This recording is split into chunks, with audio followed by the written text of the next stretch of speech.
한국경제TV 생생한 실전 투자 정보 와우퀴. 월 5,000원 커피값으로 투자 정보가 내 손 안에 배달됩니다. 와우킥 N에서 만나요. 네, 원달러 환율이 장중 1,470원까지 터치를 하면서 계속해서 고점을 높이고 있습니다. 환율 점검과 함께 시장 집중 분석 도와드리도록 하겠습니다. 박상현 IM증권 리서치센터 전문위원 모셨습니다. 어서 오세요. 반갑습니다. 네, 원달러 환율 계속해서 오르고 있습니다. 1,470원까지 터치를 하고 지금 1,500원까지 바짝 다가서고 있는데 환율의 움직임 먼저 체크를 해주실까요? 예, 지금 전망이 무색하게 좀 원달러 환율이 좀 계속 상승을 좀 하고 있는데요. 최근 이제 원달러 환율의 상승, 그동안 쭉 언급된 부분들이긴 하지만 최근에 조금 더 이제 원달러 환율 상승을 부추기는 대내적 요인으로는 일단 미국 내 그 단기 자금 시장 경색을 좀 들 수 있을 것 같습니다. 최근에 이제 그 자동차 오토론을 비롯한 미국의 부실 리스크가 사실은 제기가 되고 또 연방정부 폐쇄 기간이 예상외로 좀 장기화 되다 보니까 연방 지출 자체가 이제 막힌 상황이죠. 이제 그렇게 되다 보니까 단기 자금 시장에 상당히 조금 메마름이 있었고요. 그것이 결국 이제 달러 유동성의 어떤 부족으로 사실은 이어진 부분들인 것 같습니다. 그래서 아무래도 이제 미국발 좀 달러 강세 요인이 자산 시장에도 영향을 미치고 달러 강세 또 재반 그 환율에도 악영향을 미친 것 같고요. 또 국내적으로 보게 되면 여전히 좀 수급적인 요인들, 외국인이 주식시장에서 상당히 좀 이탈하고 있다라는 부분 시비로 들어서 그러한 부분도 있지만 또 한편에서 보면 이제 채권 시장에서 특히 이제 국제 시장에서 외국인 자금들이 상당 부분 좀 이탈을 좀 하고 있는 상황들인데요. 그 배경에는 아무래도 이제 한은이 어제 한은 총재도 밝히셨지만 좀 금리 인하 사이클이 종료되는 것이 아닌가라는 이제 시장의 기대감이 퍼지면서 채권 시장에서 이제 자금이 이탈을 했고 그것이 아마 원달러 환율이 또 추가적으로 좀 상승하는 또 다른 요인으로 좀 작용을 하고 있다라고 봐야 될 것 같습니다. 네, 시장의 단기 자금 경색에 영향을 미쳤다라고 언급을 해주셨고요. 1,470원을 넘어서 1,475원까지 터치를 하고 있습니다. 달러 강세가 지속되고 있고요. 예상보다 길어졌던 미국 연방정부의 셧다운이 조금 전에 트럼프 대통령 서명과 함께 드디어 종료가 됐습니다. 달러 강세를 제약하는 요인이 될 거라고 보십니까? 예, 저는 좀 추가적인 강세 흐름 자체가 좀 주춤해지지 않을까 좀 보고 있고요. 앞서 말씀드린 대로 지금 달러 강세 요인, 미 연준의 정책적인 어떤 불확실성도 있긴 하지만 기본적으로 좀 시중의 달러 유동성 자체가 상당히 좀 부족을 했었는데요. 아무래도 이 셧다운이 되다 보면 그동안 밀렸던 임금이라든지 이러한 재정 자금들 자체가 이제 시중에 좀 풀릴 수 있는 부분 자체는 이제 미국 재무부의 그 현금 잔고라고 하죠. 우리가 TGA 잔고에 지금 갇혀 있는 한 9천억 달러의 자금이 상당 부분 시중으로 유입이 될 수 있다라고 보면 달러의 어떤 강세 흐름 자체를 상당히 조금 막아주는 역할을 좀 할 거로 좀 보고 있습니다. 거기에 지금 미 연준의 그 금리 인하와 관련된 불확실성은 좀 계속되고 있지만 또 한편에서 보게 되면 그 뉴욕 연준 총재가 미국이 이제 단기적으로 봤을 때는 좀 스몰 퀴, 그러니까 단기 채권 자체를 이제 매입하는 대차 대조표의 확대 정책을 조만간 실시할 수 있다라는 이제 언급을 했습니다. 이제 그 얘기 자체는 아무래도 미국이 이러한 국채 금리의 어떤 상승 이러한 것들을 막기 위해서 금리뿐만 아니라 추가적인 어떤 정책 자체를 상당히 동원할 수 있다라는 측면에서 보게 되면 결국 시중의 유동성 자체가 풀린다라는 의미에서 달러의 어떤 강세폭 자체를 상당히 좀 제약하는 요인이 되지 않을까 좀 보고 있습니다. 네, 셧다운이 종료가 되면서 그동안 발표되지 못했던 경제 지표들이 이제 줄줄이 공개가 되겠죠. 고용 시장이 둔화되고 있음은 우리가 다 알고 있습니다만 12월 FOMC에서 연준의 통화 정책 방향은 어떻게 흘러갈지가 또 궁금해집니다. 매파적인 발언이 많았기 때문에 이번 회의에서 금리 동향, 금리 결정 어떻게 예상하세요? 결론적으로 봐서 저는 12월에 금리를 인하할 거로 예상을 하고 있고요. 지금 말씀하신 대로 연준 인사들이 상당히 좀 매파적인 발언을 좀 쏟아내고 있는 상황들이고 그것 때문에 시장의 그 12월 금리 인하 기대감 자체가 상당히 조금 이제 약화된 것은 분명합니다. 그렇지만 지금 미국의 그 고용시장, 특히 이제 연준이 계속해서 초점을 맞추고 있는 미국의 고용시장의 흐름을 보게 되면 지금 민간 고용 지표도 상당히 조금 악화되고 있는 상황들이고요. 또 주간 단위로 이제 발표되는 신규 고용 그 공고 건수 자체도 상당히 좀 둔화가 되고 있는 상황들입니다. 이렇게 보면 이러한 그 고용 시장의 둔화라는 것이 왜 문제가 더 될 수 있느냐라는 부분 자체는 최근에 이제 불거졌던 그 자동차 서프라임 대출 부실과 같은 연체율 자체의 상승을 사실은 촉발시킬 수 있기 때문에 그렇게 보면 연준 입장에서는 고용시장의 안정이 상당히 좀 필요하다라는 측면에서 보면 추가 금리 인하에 나설 수밖에 없는 부분들이고요. 또 앞서 뉴욕 연은 총재가 이제 대차대조표 확대 정책을 다시 재개한다라는 주요 배경 중에 하나는 이제 단기 자금 시장의 경색을 좀 완화하기 위한 차원으로 보게 되면 지금 물가 리스크가 사실은 제기되고 있긴 하지만 아무래도 고용 시장이라든지 또 단기 자금 시장의 상황을 보게 되면 12월에 연준이 금리를 내릴 수밖에 없지 않을까 좀 판단을 하고 있습니다. 네, 12월 FOMC에서는 연준이 금리를 인하할 수밖에 없다라고 말씀해 주셨고 살짝 언급해 주셨는데 지금 고용 둔화가 신용 리스크에도 당연히 변수가 될 거라고 보입니다. 최근 미국인들이 자동차 대출을 제때 갚지 못하고 있죠. 고용 둔화로 인한 신용 리스크 결국에 미국 경제를 흔들 수 있지 않을까 그런 우려도 계속 나오는데요. 예, 지금 미국 경제뿐만 아니라 지금 자산시장, 주식시장을 포함한 자산시장의 아마 최대 리스크 자체는 아마 신용 리스크로 좀 보고 있습니다. 네.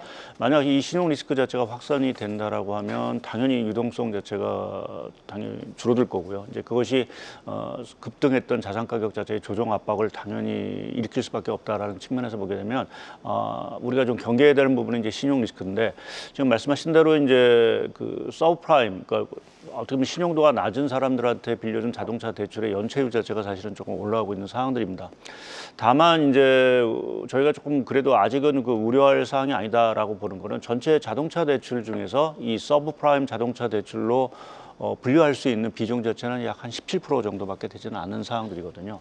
이제 그렇게 보면 어느 정도는 뭐 금융시장에 손실이 발생할 수도 충분히 감내할 수 있는 부분들이고 저희가 뭐 SVB 사태도 봤지만 미 연준이 신용에 대한 우려가 터질 때는 항상 구원투수로 사실 나오는 이러한 것들도 있고 해서 아직은 그 신용에 대한 우려 자체를 그렇게 심각하게 할 단계는 아니다라고 좀 생각을 하고 있고 지금 트럼프 대통령도 최근에 이제 뭐 일종의 레임덕 현상 자체가 좀 발생을 하면서 내년 중간선거를 앞두고 여러 가지 부양 정책을 사실은 얘기를 하고 있는 상황들입니다. 그래서 그렇게 보면 신용 리스크 자체가 당장 그렇게 뭐 시장에 위협을 줄 정도로 확산될 가능성은 일단 낮다라고 보는 게 맞을 것 같습니다. 네, 신용 리스크에 대한 불안 요인은 있지만 그렇다고 해서 시장을 끌어내릴 정도로 악재가 되진 않을 것이다라고 언급을 해주셨습니다. 원달러 환율 그러니까 원화 약세가 꾸준하게 지속이 되고 있고요. 그 배경으로 해외 투자 수요가 증가하고 있다는 점을 꼽고 있는데 해외 투자 수요가 지금 어느 정도 규모입니까? 예, 최근 저희가 19년 말 네. 대비해서 지금 올 상반기 말 기준으로 보게 되면 얼마가 늘었냐면 대충 한 9,600억 달러가 늘었습니다. 1조 달러가 늘은 거죠. 어마어마하네요. 네. 예, 그러니까 이게 단순하게 우리가 뭐 자산이 들은 게 아니라 부채까지 이제 들은 거를 뺀 순 자산이 9,600억 달러가 늘어났으니까 사실 저희 해외 자산 투자 자체가 어마어마하게 사실 많다라고 좀 봐야 될 것 같고요. 상반기 중에만 해도 지금 한 1,300억 달러의 증권 투자가 사실은 이제 있어서 올 상반기에 그 경상수지 국자 규모가 한 490억 달러라고 생각하면 들어온 돈보다 사실은 나간 돈 자체가 상당히 많은 부분들이죠. 그래서 이게 그 최근에 원달러 환율 자체가 이렇게 좀 뭐 예상과는 달리 이렇게 좀 하방 경직성이 상당히 크고 뭐 1,400을 우리가 눈 오마리냐 하는 이러한 얘기가 나오는 어떤 중요한 배경 중에 하나는 지금 그 달러의 수급 구조 자체가 이전과는 상당히 좀 바뀐 부분으로 좀 봐야 될 것 같고요. 최근에 이제 국내 증시 자체가 상당히 급등을 해서 이제 해외 투자 자체가 좀 줄어들 것이 아닌가라는 기대감은 있지만 아직 실질적으로 해외 투자의 유출 속도가 사실은 더 빠른 상황들이어서 수급적으로 보게 되면 아직은 좀 원화의 좀 약세 요인으로 계속해서 작용할 가능성이 있다라고 좀 보는 게 맞을 것 같습니다. 해외 투자 수요가 과거에 비해서는 굉장한 규모로 늘어나고 있습니다. 원화 약세의 하나의 요인으로 좀 꼽히고 있는데요. 자, 미국 경제로 다시 돌아가서 둔화, 뭐 고용이라든지 소비 둔화에 대한 우려는 있지만 GDP 나오는 상향되고 있고요. 트럼프 대통령도 3분기 경제 성장률을 계속해서 좀 높여 잡고 있습니다. 달러 가치에는 어떤 영향을 줄까요? 뭐 미국 경제가 좋다라고 하는 부분은 당연히 달러 가치에는 좀 강세 요인이 되겠죠. 뭐 미국 경제가 좋으면 당연히 연준이 금리 인하 사이클을 중단할 수도 있는 부분들이고요. 또 지금 미국 경제를 이렇게 끌어가는 가장 중요한 부분은 AI와 관련된 투자 이러한 것들이 이제 성장을 사실은 견인하고 있어서 자금들 자체가 우리가 소위 말하는 바이 US 현상 자체가 계속된다. 자금이 계속해서 미국으로 들어간다라는 측면에서 보면은 분명히 달러는 일단 강세로 계속 고착화될 수 있는 가능성이 상당히 있다라고 좀 봐야 될 것 같습니다. 다만 좀 트럼프 대통령이 뭐 3분기 성장 저희가 아직 받아보지 못했지만 4.2% 어떤 전기비 성장률을 사실은 이제 얘기를 하고 있는데 문제는 4분기 성장률이죠. 4분기 성장률이 지금 샷다운 자체가 최장의 어떤 기간을 좀 가면서 여러 면에서 이제 경제에 사실은 좀 둔화 요인으로 좀 작용할 가능성이 상당히 크다라고 봐야 될 것 같습니다. 더더구나 이제 문제가 되는 거는 뭐 오늘도 발표됐지만 당분간 9월, 10월 지표 자체가 발표가 안 될 가능성들 뭐 이러한 것들을 생각해 보면 여전히 좀 저희가 미국 경제가 과연 3분기의 성장을 과연 이어가고 있는지의 판단은 상당히 불투명한 상황들입니다. 네. 그래서 이러한 것들도 앞서 말씀드렸듯이 미 연준이 그래서 금리를 인하할 수밖에 없다라는 측면에서 보면 미국 경제가 펀더멘탈하게 강하고 하는 부분 자체는 중장기적으로 봐서 달러의 어떤 뭐 추세적인 어떤 강세 요인이긴 하지만 단기적으로 봤을 때 이러한 어떤 불확실성으로 인한 미국의 어떤 경기 둔화 또는 뭐 미 연준의 금리 인하 가능성을 생각해 보면 달러가 조금 여기서 더 추가적으로 강세로 가는 데는 좀 한계가 있지 않을까 좀 생각을 하고 있습니다. 네, 트럼프 대통령이 3분기 미국 GDP 성장률을 연 4.2% 이상이 될 거라고 예상하고 있습니다. 3분기는 양호하게 흘러갈 수 있지만 가장 중요한 건 4분기다. 셧다운 여파로 4분기 역시 계속해서 성장을 이어갈 수 있을지는 미지수다라고 말씀해 주셨습니다. 다시 원달러 환율로 돌아와서 그렇다면 원달러 환율 밴드를 어디까지 예상하고 계십니까? 이러다가 1,500원 가는 거 아닌가? 이런 우려 섞인 목소리가 굉장히 많아요. 예, 뭐 1,500원 환율이 저희가 상당히 좀 트라우마를 줄 수 있는 환율 네. 수준이기 때문에 글쎄요, 뭐 당장 좀 1,500원 간다. 물론 뭐 얼마 남은 좀 수준이 아니기 때문에 제가 뭐 장담을 할 수는 없긴 하지만 한 1,400원 뭐 지금 80원, 80원 좀 넘어가면 정부의 좀 시장 개입이라는 부분이 나오지 않을까 좀 생각을 좀 하고 있어서 당장 1,500원을 뚫는 이러한 모습은 나오지 않지 않겠는지 좀 생각을 좀 저는 좀 하고 있고요. 내년도의 환율 밴드를 보게 되면 저는 한 1,350원에서 뭐 1,450원 정도, 한 100원 정도의 어떤 레인지를 일단은 좀 생각을 좀 하고 있는 상황들이다. 뭐 조금 더 올라가면 1,400, 한 8, 90원까지도 갈 수 있는 상황들이 되겠죠. 이렇게 조금 아직은 원화의 어떤 추세적인 약세 부분을 좀 생각하지 않는 부분에 있어서는 아무래도 국내 경제의 어떤 펀더멘탈의 개선을 사실은 저희가 지적할 수밖에 없는 부분들이고요. 아까 뭐 수급 쪽으로 보게 되면 해외 쪽으로 좀 나가는 자금이 많다라고 했지만 최근에 다행스러운 거는 사실은 유가가 상당 부분 이제 하향을 하면서 우리나라 무역 수지 개선을 상당 부분 이제 더 늘려줄 수 있는 흑자폭을 늘려줄 수 있는 가능성 자체가 상당히 좀 커지고 있는 상황들입니다.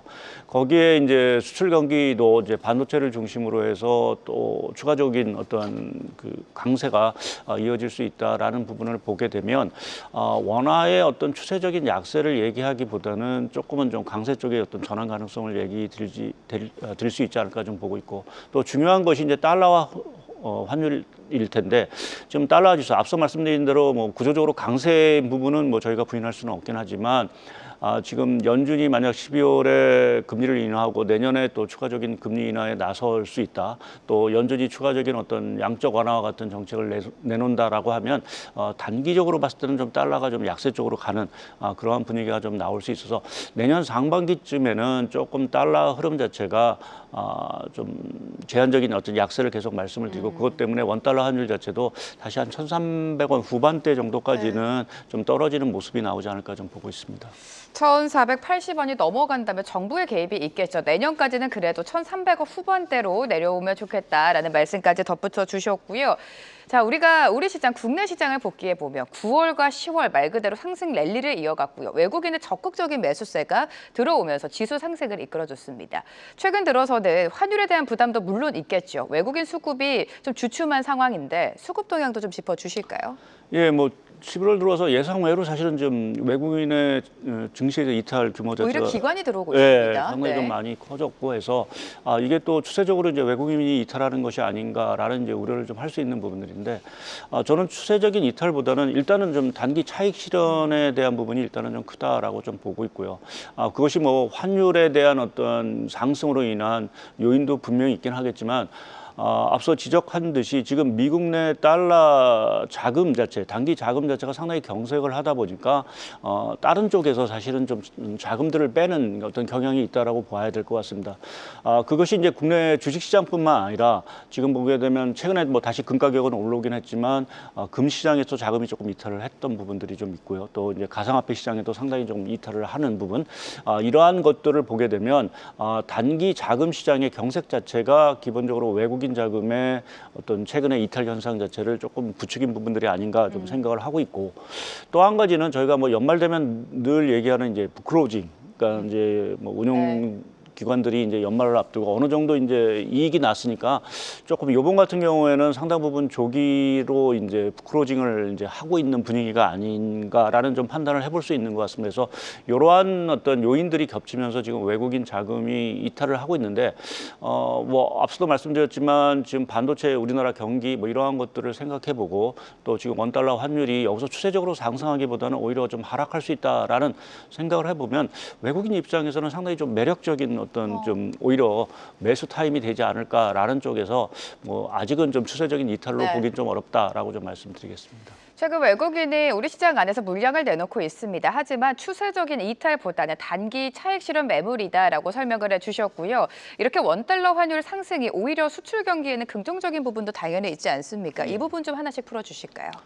예, 저희가 우리나라가 이제 경기라든지 주식시장 자체가 상당히 좋았을 당시에 공통적인 특징이 있습니다. 하나는 저유가상, 네. 하나는 반도체 낸립니다. 그러니까 지금 상황하고 사실 딱 맞아떨어지는 그러네요. 부분들이죠. 특히 이제 반도체 경기 같은 경우, 특히 이제 디램 가격 지수를 보게 되면 뭐 이렇게 빠른 속도로 올라갔을 기간이 있을 정도로 상당히 좀 가파르게 올라가고 있는 상황들이고요. 내년에 반도체 업황 전망에 대해서 뭐 대부분 다 긍정적으로 얘기를 하시고 있는 상황들이기 때문에 그렇게 보면 이제 저유가와 반도체 가격 상승이라는 부분 자체가 뭐 반도체 업종의 수출 강세로 당연히 이어질 수밖에 없는 부분들이고요. 거기에 지금 원달러 환율의 이러한 하락이라는 부분, 원달러 환율의 상승, 원화 가치의 약세라는 부분 자체가 한편에서 보게 되면 우리나라 그 수출 기업들의 그 가격 경쟁력 자체를 상당히 좀 뒷받침해 줄 수 있는 부분들이 있는 것 같습니다. 그래서 저희가 원달러 환율이 올라가면서 환율 공포를 사실은 많이 얘기를 하지만 지금의 제반 여건들을 생각해 보면 오히려 수출 경기에는 상당히 우호적이고 또 기업들의 이익 사이클에는 상당히 조금 긍정적인 어떤 재료로서 작용할 수 있지 않을까라는 좀 판단을 좀 해볼 수 있는 것 같습니다. 거기에 지금 저희가 15%라는 고관세를 사실은 좀 맡고 있는데 지금 환율이 만약 5% 정도 절하됐다라고 하면 고관세가 결국 한 10%로 이제 낮아지는 효과까지도 사실은 좀 발생할 수 있는 부분들이라서 제가 뭐 의견은 다르시긴 하겠지만 지금의 환율대를 오히려 우려하기보다는 사실은 좀 호재로 받아들여야 되지 않겠느냐라는 좀 제 나름대로의 개인 의견을 좀 말씀드리고 있습니다. 네, 트럼프 대통령으로 다시 돌아와 보도록 하겠습니다. 트럼프 대통령이 집권을 한 이후 미국 경제 여전히 좀 좋은 흐름 가져가고 있고요. 시장이 우려했었던 관세별 물가 타격이 아직은 나오지 않고 있습니다. 지금 관세 자체의 위법성이 문제가 되고 있죠. 대법원의 판결을 기다리고 있는데 만약 관세가 위헌으로 판결이 난다면 시장 영향은 어떨까요? 단적으로 해서 미국 증시는 안 좋을 것 같고, 네. 뭐 미국 외 증시는 상당히 좋을 것 같습니다. 그러니까 아무래도 이제 관세라는 부분이 뭐 트럼프 대 행정부가 또 다른 관세 정책을 들고 나오기는 하겠지만 그 이전까지는 기존의 관세 자체가 대부분 다 소멸되는 부분들이기 때문에 저희가 무관세로 이제 또 수출을 할 수 있는 다시 돌아갈 수 있겠죠. 네. 돌아갈 수 있는 환경 자체가 조성이 된다라는 부분 자체는 아무래도 이제 그것도 또 달러 약세 요인으로 작용을 할 수 있는 부분들이고 그래서 자금들 자체가 기본적으로 미국보다는 비미국 쪽으로 사실은 흘러갈 가능성이 상당히 크다라고 좀 봐야 될 것 같습니다. 거기에 미국이 그동안 걷어들였던 관세를 일단은 또 환급을 해줘야 되는 어떤 그러한 상황이 좀 발생할 수 있다라는 부분에서 미국 증시에는 조금 부담을 주긴 하겠지만 여타 증시에는 상당 부분 이제 어떤 긍정적인 기여를 하지 않을까 좀 생각을 하고 있는데, 근데 이렇게 재정 리스크, 만약 그 관세 정책이 어떤 그 법원 판결로 해서 무효화된다라고 하면 미국의 재정 리스크에 대한 어떤 부담은 다시 커질 수 있는 것은, 그것은 이제 미국의 국채금리라든지 이런 것들이 상승할 수 있어 단기적으로는 뭐 호재로 받아들일 수 있긴 하겠지만 조금 시간이 흐를수록 이 국채금리 자체가 만약 움직인다라고 하면 여타 증시에도 조금 부담은 좀 줄 가능성은 있다라고 봐야 될 것 같습니다.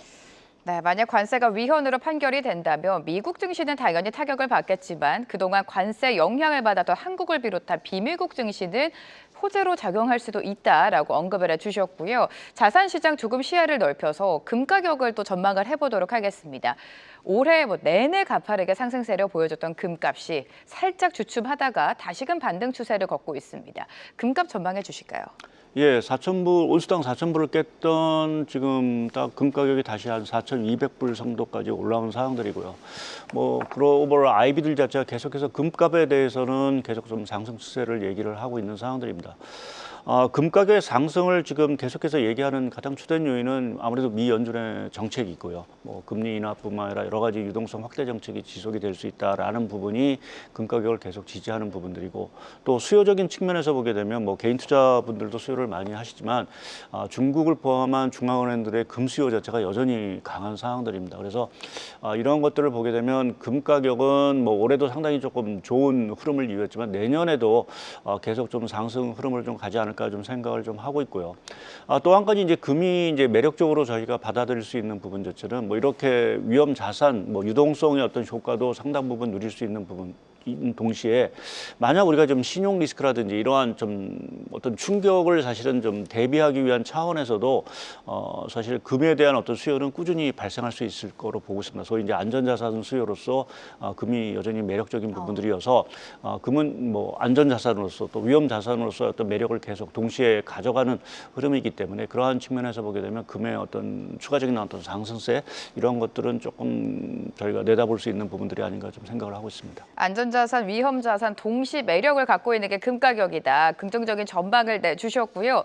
지금 셧다운이 종료가 됐습니다. 단기 자금 경색이 해소가 된다면 추가적으로 시장이 다시 한번 오를 수 있을까 궁금해지고, 유동성 측면에서 증시 흐름 어떻게 예상하고 계십니까?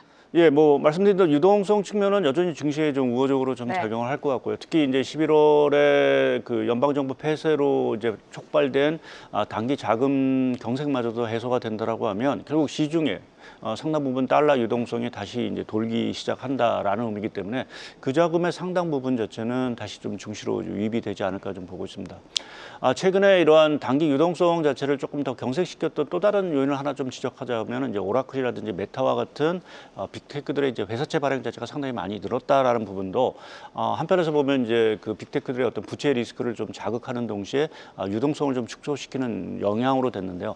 이 부분도 어느 정도는 지금 마무리가 되고 있는 상황들이어서 그렇게 보면 향후에 말씀드린 대로 이 셧다운 이후에 정말 미 연방 정부의 어떤 재정 지출 자금 자체가 상당히 풀리고 또 이제 금리, 그러니까 연준의 어떤 금리 인하감이 다시 살아나면서 국채 금리마저도 조금 안정을 좀 찾는다라고 하면 전체 시장의 어떤 유동성 확대 의 어떤 흐름이 결국 주식시장의 어떤 추가적인 강세로 사실은 이어지는 어떤 선순환 흐름이 좀 다시 재현되지 않을까 좀 보고 있습니다. 네, 전반적인 시장 전망까지 해주셨습니다. 박사균 IM증권 리서치센터 전문위원과 오늘 이 시간 함께했습니다. 고맙습니다. 네, 감사합니다. 계속해서 다양한 경제 이슈를 알고 싶다면 구독과 좋아요, 알림 설정 부탁드립니다. AI 캐스터 권미정이었습니다.